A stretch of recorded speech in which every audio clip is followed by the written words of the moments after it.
وہ کون سی چیز ہے جسے خدا نے پیدا نہیں کیا؟ ایک کافر بادشاہ نے چند سوالات لکھ کر مسلمانوں کو شرمندہ کرنے کے لیے خط مدینہ بھیجا۔ یہ خط جب حضرت علی رضی اللہ تعالیٰ عنہ کی بارگاہ میں پہنچا تو آپ بھی حیران رہ گئے، کیونکہ اس میں ایک عجیب سوال تھا، جیسا کہ وہ کون سی چیز ہے جو خدا کے علم میں بھی نہیں۔ حضرت علی رضی اللہ تعالیٰ عنہ نے فرمایا، بسم اللہ الرحمن الرحیم۔ محترم ناظرین، اللہ تعالیٰ نے حضرت علی رضی اللہ تعالیٰ عنہ کو عقل و خرد کی اس قدر عرفہ و اعلیٰ صلاحیتوں سے نوازا تھا کہ جو مسائل دوسرے حضرات کے نزدیک پیچیدہ اور لایعنی سمجھے جاتے تھے، انہی مسائل کو وہ حل کرتے تھے۔ جب کوئی مشکل پیش آتی، حضرت علی رضی اللہ تعالیٰ عنہ کے پاس ان کا حل موجود نہ ہو۔ ایک دفعہ یہودیوں کی ایک جماعت حضرت علی رضی اللہ تعالیٰ عنہ کے پاس آئی۔ حضرت علی رضی اللہ تعالیٰ عنہ کے علم اور دانائی کے مقام سے واقف تھے۔ یہ سوچ کر آئے تھے کہ اگر کسی طریقے سے وہ حضرت علی رضی اللہ تعالیٰ عنہ کو علم کی بنیاد پر شکست دے دیں تو اس طرح مسلمانوں کو شرمندگی ہوگی اور ہر طرح سے ہمارا ڈنکا بجنے لگے گا۔ اس یہودی جماعت نے یہ بھی منصوبہ بنایا کہ صرف آپ سے سوال آپ کی کتاب یعنی قرآن مجید سے نہیں بلکہ تورات سے کریں گے، اور اس جماعت نے من ہی من میں سوچ لیا تھا کہ حضرت علی رضی اللہ تعالیٰ عنہ ہماری شرائط کے مطابق تورات سے جواب دینے پر راضی ہو بھی جاتے ہیں یا نہیں تو ہماری جیت ہوگی، لیکن کیسے؟ ناظرین، یہودیوں کی اس جماعت کا ماننا کچھ یوں تھا کہ حضرت علی رضی اللہ تعالیٰ عنہ حضرت محمد صلی اللہ علیہ وآلہ وسلم کے ماننے والے ہیں، اور حضرت محمد صلی اللہ علیہ وآلہ وسلم پر قرآن نازل ہوا۔ یہ بات ممکن نہیں کہ حضرت علی رضی اللہ تعالیٰ عنہ کسی صورت تورات کے سوالوں کا جواب صحیح دے سکیں۔ ناظرین، یہودیوں کے سربراہ نے راس الجالوت جس کا نام تھا، اس کی زیر قیادت جماعت حضرت علی رضی اللہ تعالیٰ عنہ کے پاس آئی تھی۔ انہوں نے کہا کہ اے علی، ہم لوگوں نے آپ کے علم کا بہت چرچا سنا ہے۔ حضرت علی کرم اللہ وجہ الکریم مسکرا کر بولے، تو کیا اس بات کی تصدیق کرنے آئے ہو؟ راس الجالوت بولا، ہم آپ سے کچھ سوالات کرنے آئے ہیں، آپ کو ان سوالوں کے جواب دینے ہوں گے، ہماری کتاب تورات سے دینے ہوں گے، تو ہم آپ کو باب العلم مان لیں گے۔ حضرت علی کرم اللہ وجہ الکریم مسکرا کر جواب دیا، میں تو بالکل غافل ہوں کہ تم لوگ کیا لینے آئے ہو اور تم کیا سوچ کے آئے ہو۔ اگر میں تمہارے سوالوں کے جواب دینے میں کامیاب ہو گیا تو کیا تم لوگ دین اسلام قبول کرو گے؟ یہودی اس بات پر آمادہ ہو گئے کہ اگر ان کے تمام سوال جو یہودی مذہب چھوڑ کر اسلام قبول کر لیں گے، اور یہ اس بات کی دلیل ہوگی کہ جن سے آپ نے علم سیکھا ہے وہ یقیناً اللہ کی طرف سے بھیجے گئے سچے نبی ہیں۔ ناظرین، اب تمام معاملات طے پا چکے تھے اور تمام مجمع خاموش ہو کر بیٹھ چکا تھا۔ سوالوں کا سلسلہ شروع ہوا۔ یہودی عالم مجمع کی جانب دیکھا اور علم کے تکبر سے بھرپور لہجے میں سوال کیا، اے علی، یہ بتائیے کہ وہ کون سی چیز ہے جو خدا کے لیے نہیں ہے؟ یہودی یہ جانتے تھے کہ مسلمانوں کی کتاب میں درج ہے کہ ہر چیز اللہ کے لیے ہے، اور اس بات کا جواب حضرت علی کے لیے دینا ناممکن ہوگا۔ تمام افراد سوچ میں ڈوب گئے۔ کائنات میں کوئی ایسی چیز بھی ہے جو اللہ کے لیے نہ ہو؟ حضرت علی رضی اللہ تعالیٰ عنہ نے بغیر کسی ہچکچاہٹ کے فرمایا، جاننا چاہتے ہو کہ وہ کون سی چیز ہے جو اللہ کے لیے نہیں ہے؟ تو اس کا جواب شرک ہے۔ اللہ ہر قسم کے شرک سے پاک ہے۔ مجمع جو بیٹھا سن رہا تھا بے ساختہ واہ واہ کہہ رہا تھا۔ ناظرین، راس الجالوت نے دوسرا سوال یہ کیا کہ علی، یہ بتائیے کہ وہ کون سی جگہ ہے جہاں اللہ موجود نہیں ہے؟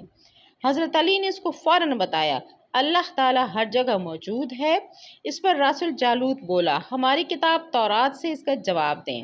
حضرت علی رضی اللہ تعالیٰ عنہ نے فرمایا کہ کیا تمہاری کتاب میں یہ نہیں لکھا ہے کہ حضرت موسیٰ علیہ السلام کے پاس ایک فرشتہ آیا اور حضرت موسیٰ علیہ السلام نے اس سے پوچھا کہ تم کہاں سے آئے ہو؟ تو فرشتے نے جواب دیا کہ میں 7ویں آسمان سے آپ کے پاس حاضر ہوا ہوں۔ اتنے میں حضرت موسیٰ علیہ السلام کے پاس دوسرا فرشتہ آیا۔ حضرت موسیٰ علیہ السلام نے اس سے پوچھا کہ تم کہاں سے آئے ہو؟ تو فرشتے نے جواب دیا کہ میں زمین کے 7ویں طبق سے آپ کے پاس حاضر ہوا ہوں۔ حضرت موسیٰ علیہ السلام نے پہلے فرشتے سے پوچھا کہ 7ویں آسمان میں تمہارے قریب کون تھا؟ فرشتے نے جواب دیا، میرے قریب کون تھا؟ میرا رب تھا۔ حضرت موسیٰ علیہ السلام نے زمین سے آنے والے دوسرے فرشتے سے پوچھا، تمہارے قریب کون تھا؟ اسے جواب دیا، میرے قریب میرا رب ہوا۔ تم بلندیوں کی انتہا ہو یا گہرائیوں کی انتہا، اللہ تعالیٰ ہر جگہ موجود ہے۔ ناظرین، اب رسول جالوت گھبرا گیا۔ حضرت علی رضی اللہ تعالیٰ عنہ نے اس کے سوالوں کے جواب اس کی کتاب سے صحیح دے دیے تھے۔ اب اس نے حضرت علی رضی اللہ تعالیٰ عنہ سے تیسرا سوال پوچھا کہ اے علی، یہ بتائیے کہ وہ کون سی چیز ہے جو خدا کے لیے نہیں ہے؟ حضرت علی رضی اللہ تعالیٰ عنہ نے فرمایا کہ ظلم ایک ایسی چیز ہے جو میرے رب کے لیے نہیں ہے۔ ناظرین، پے در پے شکست کھانے کے بعد اپنے سوالوں کا زاویہ بدل دیا گیا۔ اب اس نے علمی ادبی سوالات کے بجائے تاریخی اور سائنسی سوالوں کی طرف اپنا رخ موڑ لیا۔ بہت ہی تکبر بھرے انداز میں اس نے پوچھا، اے علی، اس چشمے کا نام بتائیں جو زمین پر پہلی مرتبہ جاری ہوا۔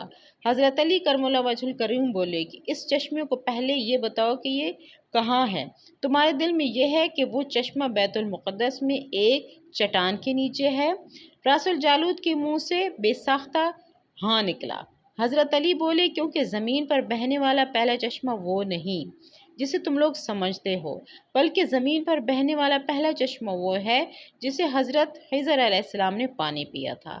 یہی وہ چشمہ ہے جسے آب حیات جاری ہوا تھا۔ ناظرین، اب رسول جالوت مزید گھبرا گیا۔ اس نے گھبراہٹ میں حضرت علی رضی اللہ تعالیٰ عنہ سے ایک اور سوال کیا، کون سا پتھر ہے جو پہلی بار آسمان سے اتارا گیا؟ حضرت علی نے جواب دیا، ایک جملے میں کہا، یقیناً تم لوگوں کے ذہن میں وہ پتھر ہے جو بیت المقدس میں نصب ہے، کہیں پرانا ہے، اور حجر اسود اسی وقت نصب کیا گیا ہے جب خانہ کعبہ پہلی دفعہ تعمیر ہوا تھا، اور وہی پہلا پتھر ہے۔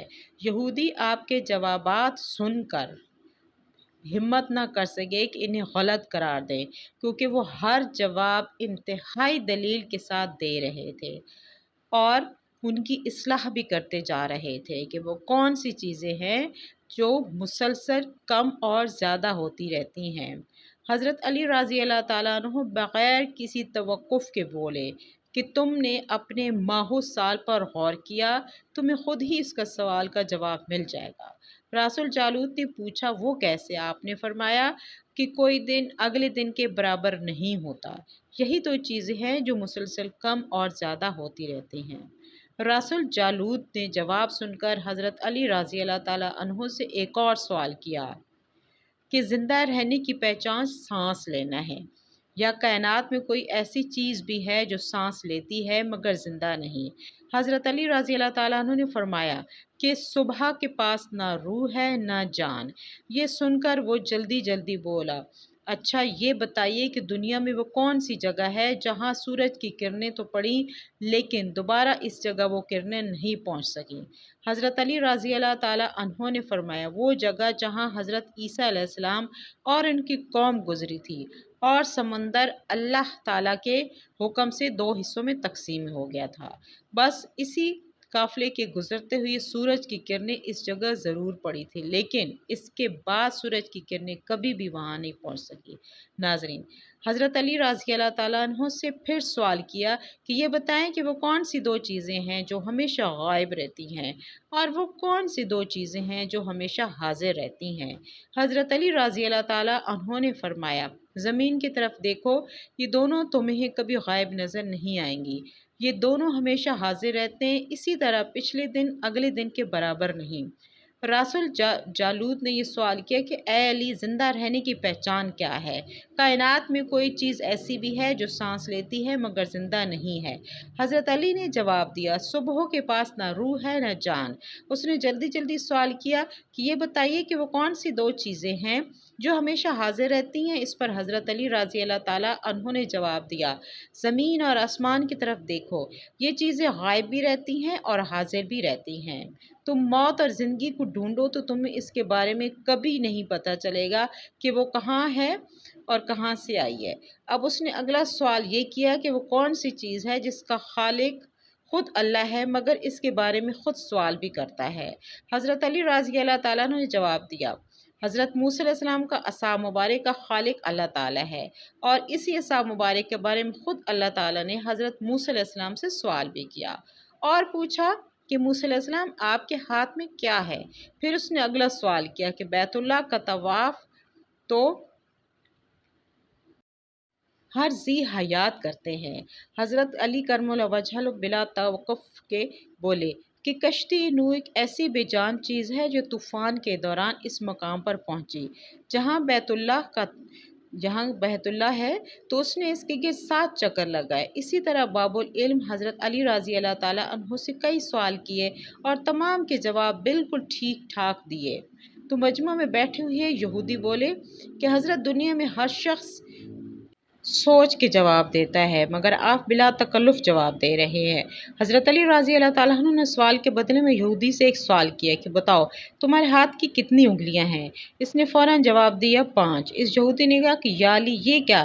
یہ تو مجھے معلوم تھا کہ میرے ہاتھ میں 5 انگلیاں۔ یہ سن کر حضرت علی رضی اللہ تعالیٰ عنہ نے مسکراتے ہوئے کہا مجھے بھی یہ سارے علم ایسے ہی معلوم ہیں، مجھے بھی یہ علم ایسے ہی معلوم ہے جیسے تمہیں اپنے ہاتھ کی 5 انگلیاں۔ اب یہودی یہ نہیں جانتے تھے کہ باب العلم کے پاس کائنات کے رازوں کا علم ہے، لیکن جب انہیں تمام سوالات کے جوابات ٹھیک ٹھاک مل گئے تو رسول جالوس سمیت تمام یہودیوں نے کلمہ پڑھا اور سب کے سب دار اسلام میں داخل ہو گئے۔ سبحان اللہ۔ الائمہ میں لکھتے ہیں کہ حضرت عمر فاروق مسجد پر بیٹھے تھے اور یہ بات کہہ رہے تھے کہ میں اس مشکل وقت سے اللہ تعالیٰ کی پناہ چاہتا ہوں جس کے حل کرنے کے لیے حضرت علی رضی اللہ تعالیٰ عنہ میرے پاس موجود نہ ہوں۔ اس کے جواب میں علامہ صاحب خود یہ لکھتے ہیں کہ ایک دفعہ قیصر روم نے چند سوالات لکھ کر مسلمانوں کے خلیفہ حضرت عمر کے پاس بھیجے۔ سوالات ایسے تھے جن کا جواب روم میں کسی کے پاس نہ تھا۔ سوالات کا مقصد مسلمانوں کو اپنے دین سے متنفر کرنا تھا۔ مسجد نبوی میں عظیم صحابیوں کا ہجوم تھا۔ محفل جمی ہوئی تھی۔ قیصر روم کا قاصد آیا اور تحریر پڑھنا شروع کی۔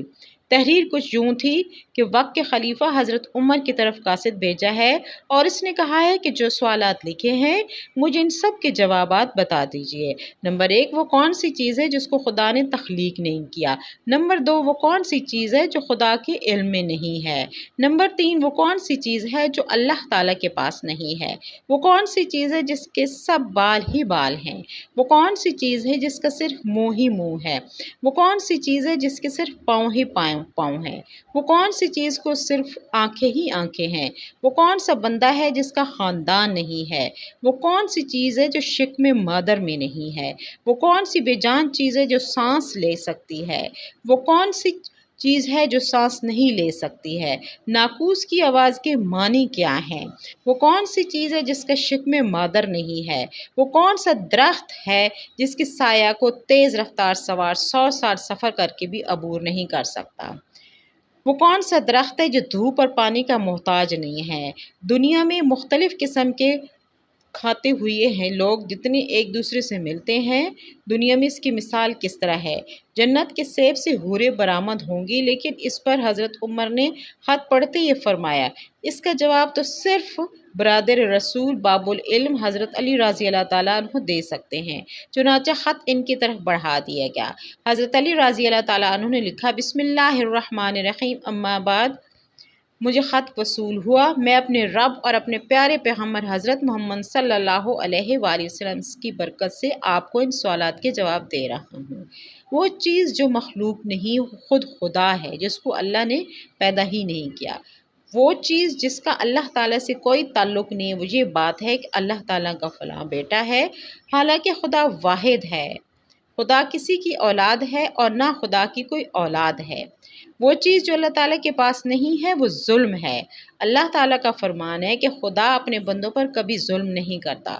وہ چیز جو صرف بال ہی بال ہے وہ ہوا ہے، وہ پانی ہے۔ وہ چیز جس کی صرف آنکھیں ہی آنکھیں ہیں وہ سورج ہے۔ وہ شخص جس کا کوئی خاندان نہیں ہے وہ صرف حضرت آدم علیہ السلام ہے۔ وہ چیز جو شکم مادر میں نہیں رہی 5 ہیں۔ نمبر 1 حضرت آدم علیہ السلام، نمبر 2 حضرت حوا علیہ السلام، نمبر 3 حضرت اسماعیل علیہ السلام کی قربانی کا دمبا، نمبر 4 حضرت موسیٰ علیہ السلام کا عصا اور نمبر 5 حضرت صالح علیہ السلام کی اونٹنی۔ وہ بے جان چیز جو سانس لیتی ہے وہ صبح ہے۔ ناقوس کی آواز کے معنی یہ ہے حق، حق خیر اور خدا عادل ہے، وہ سچا ہے۔ کوہ طور پر وہ پرندہ جس نے حضرت موسیٰ علیہ السلام نے اپنا عصا مبارک مار کر راستہ بتایا تھا، وہ درخت جس کو تیز رفتار سوار 100 سال تک بھی پار نہیں کر سکتا، وہ شجر طوبہ کا درخت ہے جس کی شاخ جنت کے محل میں جاتی ہے۔ دنیا میں اس کی مثال سورج کی ہے جس کی کرن ہر گھر میں پہنچتی ہے اور تمام زمین اس کی روشنی سے روشن ہو جاتی ہے۔ وہ درخت جو پانی کے باہر اگایا گیا تھا، وہ درخت حضرت یونس علیہ السلام کے لیے اگایا گیا تھا۔ ہمارے پیارے حبیب صلی اللہ علیہ وسلم کدو کی بیل اگائی گئی تھی۔ جنت کے برتن میں بے شمار قسم کے انعامات ہوں گے، وہ ایک دوسرے سے الگ ہوں گے۔ ان کی مثال ہم دنیا میں سفید اور زرد دونوں پانی شامل ہوتے ہیں، لیکن ایک دوسرے سے ملتے نہیں ہیں۔ جنت میں جو سیب عطا کیا جائے گا اسے حوریں برآمد ہوں گی۔ اس کی مثال ایسی دنیا میں جس کے لیے برابر ہے چاہے وہ مومن ہو یا کافر، لیکن آخرت میں وہ صرف اور صرف مومن کو عطا کی جائے گی۔ وہ کھجور کا میوہ ہے جسے آخرت میں صرف مومن ہی کھا سکے گا، جبکہ دنیا میں اسے مومن اور کافر دونوں یکساں استعمال کر سکتے ہیں۔ جنت کی چابی کلمہ توحید ہے۔ بادشاہ روم نے خط پڑھ کر کہا، مجھے یقین تھا کہ ان سوالوں کے جواب صرف خاندان رسول ہی دے سکتے ہیں۔ پھر اس نے پوچھا کہ سب سوالوں کے جواب دے دیے ہیں؟ تو انہوں نے جواب دیا کہ یہ سب سوالوں کے جواب مولا کائنات علی علیہ السلام نے دیے ہیں، جن کو حضرت محمد صلی اللہ علیہ وسلم نے باب العلم یعنی علم کا دروازہ کہا ہے۔ محترم ناظرین، امید کرتی ہوں کہ میری آج کی ویڈیو آپ کو پسند آئی ہوگی۔ ویڈیو کو لائک کریں، شیئر کریں، چینل کو سبسکرائب کریں۔